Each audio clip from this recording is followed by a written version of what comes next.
Take control of the vehicle now. کسشر نگو، برو ابروی بدن استوی بگیرم، برو.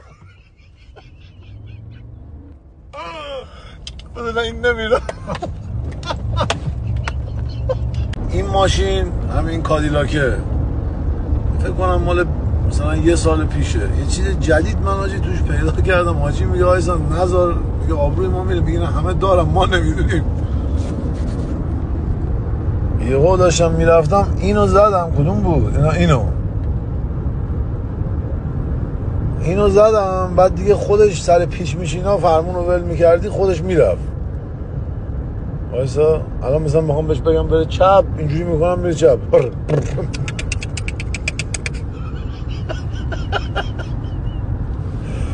ولی جدا از شوخی به خدا راهنما رو میزنم الان میره چپ. نه کن، نه الان من میخوام بگم بره چپ، نه کن. من با حاجی گفتم حاجی من شاید بخوابم دیگه الان. خیلی جالبه، سر پیچ قشنگ خودش میپیچه. الان میگه وایسا. اینا میبینی؟